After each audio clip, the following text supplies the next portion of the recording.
Hi, Captain Steve for Ocean Life Network, and today I'm going to do a features inspection of the Phantom 65 from Fairline Yachts. Now, this is a beautiful yacht that has taken its design stylings from its larger sibling, the Squadron 68, and that gives it a lot of flexibility in the design layout. First of all, let's talk about the design styling.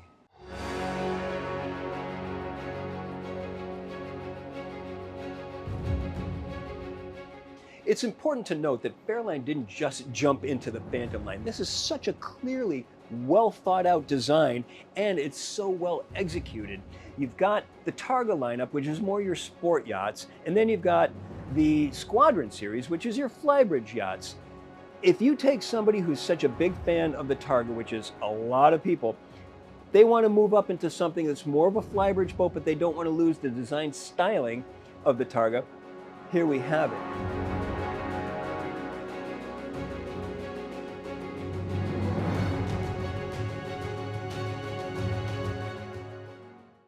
Additionally, Fairline is so well known for their fit and finish, and they've done a remarkable job of it on this Phantom 65. For example, they're really well known for their woodwork and their joinery work. They've got impeccable quality. Look at the way it's fluted here. This is something they didn't have to do. It would have been so easy to just make this nice and smooth, but this fluting is a theme that's carried throughout the boat. But notice that there's no wood above waist level, and that gives us a more open feel and adds to the amount of natural light that's going on in this interior space. The table, they've done excellent work on this joinery, all matching grains, and take a look at this maple inlay. I've been to the factory in Unveil, England, and I've seen how labor intensive it is to put something just like this into the table, but Fairline won't waver on that. They're going to do it and make it happen, and the result is stunning. How simple would it have been to just get vents and call it a day? But no, these are handmade wood and they rotate. Even the lighting on this yacht received careful consideration. There's both task lighting and then mood lighting, and that even extends underneath the sofa. The scallop design to the seat, the way it tucks in as you move down, gives you a little more room to put your feet in. Below, we've got more of the walnut wood and the satin finish. The doors are held open with magnetic catches. Notice the high-end hardware, and inside the doors, the maple inlay again.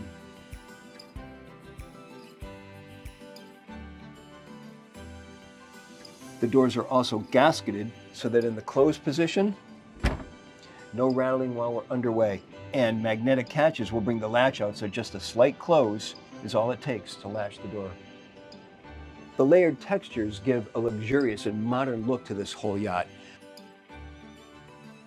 As we go up, upholstered overhead. I mean, it would have been so easy to just put fiberglass panels up there and call it a day. Not at Fairline. Polished stainless steel on the edges. It's not a lot in and of themselves, but they all combine to create this feeling of luxury as you walk through this entire yacht. In addition to the big picture design stylings that we're seeing, there are also lower level design features that really resonate as we walk around the boat. For example, we've got a garage tender here that's specifically made for a Williams 345 jet tender. And because we have that, now we've freed up space on this platform. And notice that as we get to the edge of the platform, how the edge comes up a bit to give you a little bit of a reminder that you are indeed reaching the edge and you won't walk off that edge. As expected, the platform's hydraulically actuated. If you were to choose a passerelle option, it comes out of this top riser to the port-hand side. Even something as simple as a shower gets design attention. How often have you seen just a little hatch that opens up and out comes a shower wand and a big cord? Not so at Fairline. Take a look at this. Lift this up, and now we've got a proper stand-up shower that we can get underneath and take a real shower. We have crew quarters on this yacht. More likely, it's probably going to be used for storage, but what I like about the design feature here, you're coming out of the water, you're on the swim platform, you've got to use the head. There it is right there. You don't need to go through the boat. There's a 49-inch flip-out transom seat, and then just above is convenient storage.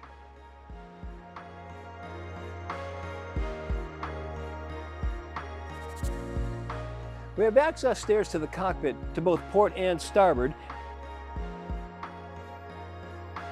And these are flanking a huge sun pad with a rail going around the back side of it so that we can use it while the boat is underway.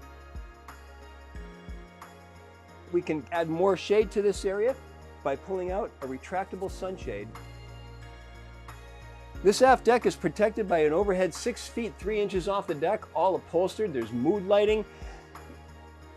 We have a bench seat to the stern and then L-shaped seating over to the starboard side, and all this is wrapping around an expandable solid wood table with beverage holders in the center. We can close this table off, and this gives us easier access to get to the side to go up to the starboard side deck. Now we have an aft galley that makes serving this area very easy, but even so, we still have room for a cockpit refrigerator, so drinks are never far away. We access the flying bridge from stairs to the port hand side of the cockpit. Let's take a look. Now, what's so surprising about this is I expected a much smaller sport flybridge, because that's what you typically see in this category, where we're trying to blend a sport boat with a flybridge, but not get into the complete flybridge out. And this has all of the amenities that you would expect to see in a regular sized flybridge, just not extending to the point where it's 3/4 the length of the boat.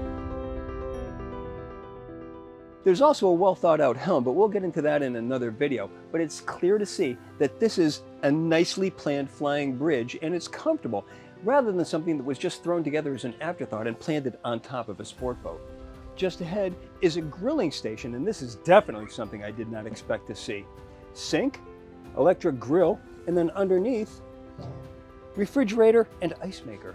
And I'm always happy to see, with an electric grill, an electric cutoff switch for when the lid is closed.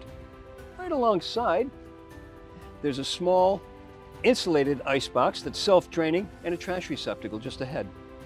J-shaped seating all the way to the stern, wrapping around a solid wood table that's expandable with beverage holders, and it's on dual pedestals.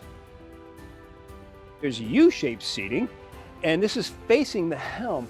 This is an important feature on a boat because here we've got not only an observer, but people sitting at the couch and having a wonderful time enjoying the captain's company.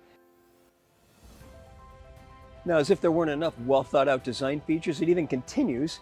We can pull out a panel, add filler cushions, make this into a sun pad, and there's even storage underneath these seats. Now, there's no hardtop option on this, but we do have an electrically actuated bimini top, so we still get protection from the elements. Fully forward, one of the most comfortable relaxation areas that I've seen on a boat. Not only is it comfortable, it's also great with ambient lighting. There's pop-up lights in 4 different places. We also have a flip-out table in the center. So not only clever, but cleverly engineered, yet again. Moving to the inside, we slide this door open, undo the latch for one more slider, and then bring it all the way open. Now we're really bringing the inside outside, and we can do it even more so by dropping down this glass panel. And talk about blending the two together. It really does a remarkable job. Gets even better as we move further in, but we'll get to that in just a minute. For now, shoes off. Overhead height, 6 feet 4 inches. The overhead is upholstered. We already talked about the clever lighting situation. Galley is located aft, which keeps it in between the gathering areas on the main deck, and the host is always part of the action. Full-size refrigerator freezer, solid surface counter, induction cooktop, convection microwave oven, plenty of storage, and there's also a dishwasher. In addition to the usual storage solutions, there are additional storage spaces, very cleverly located, right beside the window, and another one up above. Not here because we have the extraction fan for the cooktop. Fairline has done a beautiful job of sorting the glassware.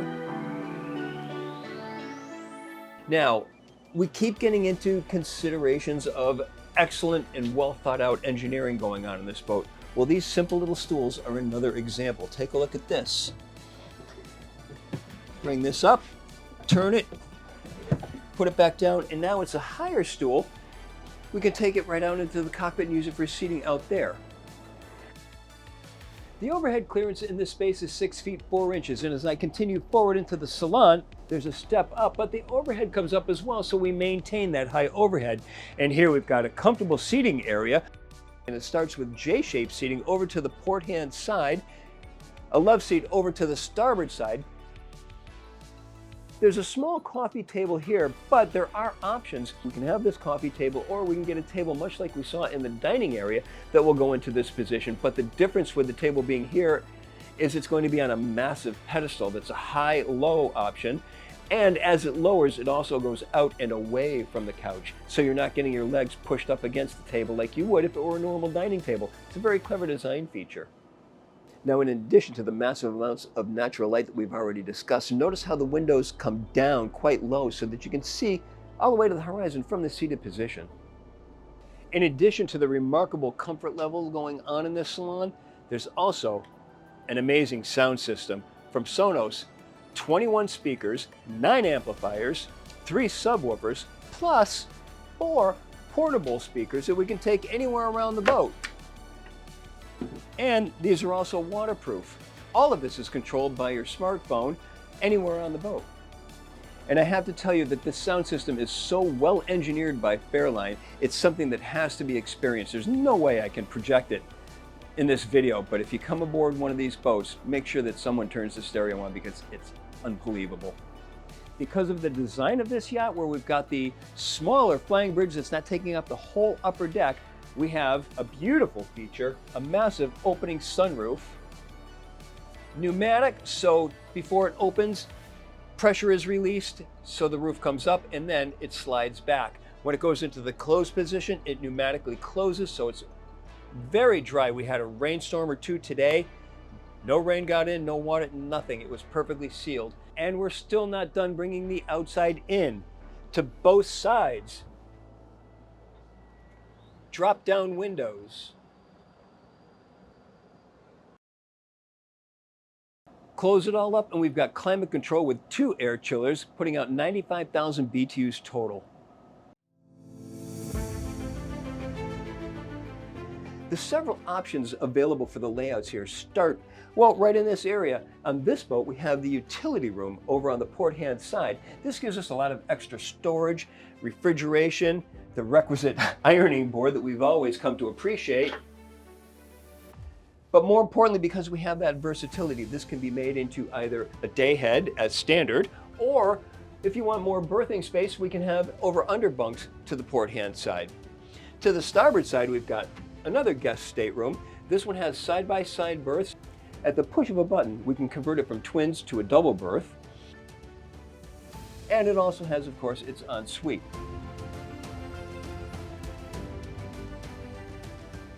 But the real versatility comes when we want to convert the VIP stateroom. Obviously, the VIP is forward, not a newsflash there, and we've got a day head in this position. But if we really wanted to get creative, and this is where a lot of out-of-the-box thinking that Fairline is so well known for comes into play, we can make this into a bulkhead. So now we literally extend the VIP all the way to this position. This becomes an entrance to the VIP. So we go in and then walk forward to the VIP. And then we have this day head in the standard configuration becomes the ensuite for the VIP. What we lose in that configuration is a day head, but you know what? There is an ensuite in every cabin. There's also a head located at the transom in the crew quarters, so there's plenty of space for people to use a head without having a dedicated day head. That's the trade-off, and I think it's a pretty fair one, and it becomes a spectacular VIP stateroom that owners would be proud of. Now let's take a look at the VIP in its standard configuration. We've got an island berth with access to both sides, 79 inches by 63 inches. We also have opening port lights, which I love to see. The overhead height, 6 feet 7 inches, which gives us 3 feet 3 inches over the berth. And then just over to the port hand side, we've got the VIP ensuite with a walk-in shower. Storage is everywhere in this stateroom. Obviously, it's above the side windows.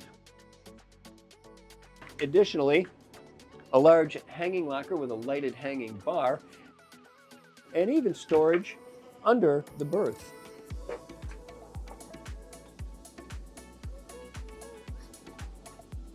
At the bulkhead, 32-inch flat screen TV.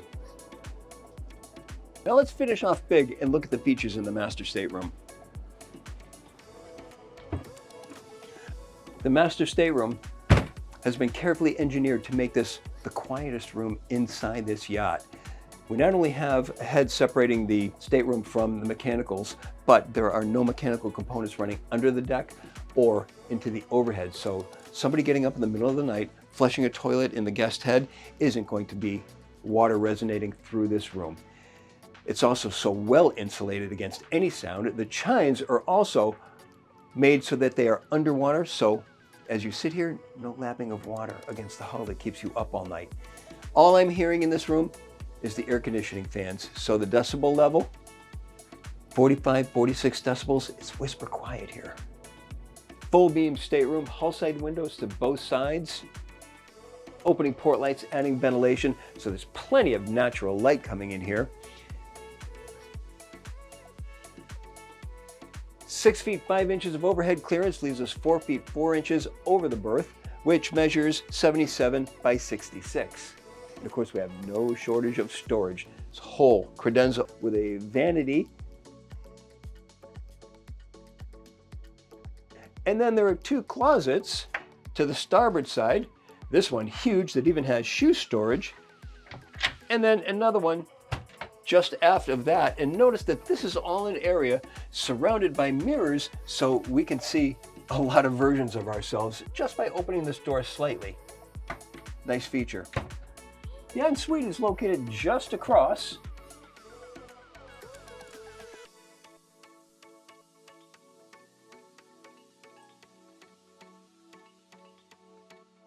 The beauty of having the head located behind the stateroom is that we have so much more room in this space. Plus, we also have another barrier of sound between the mechanical room just behind the head and the main stateroom itself. Entertainment continues with a 43-inch flat screen TV. And of course, we've got the Fairline trademark rounded corners. Probably because this is such a well thought out boat and well engineered, it's so remarkably comfortable on board. It's also an easy boat to drive, but that's another video. Be sure to look for it. For now, this is my full features inspection of the Phantom 65 from Fairline Yachts. For Ocean Life Network, I'm Captain Steve. We'll see you on the water.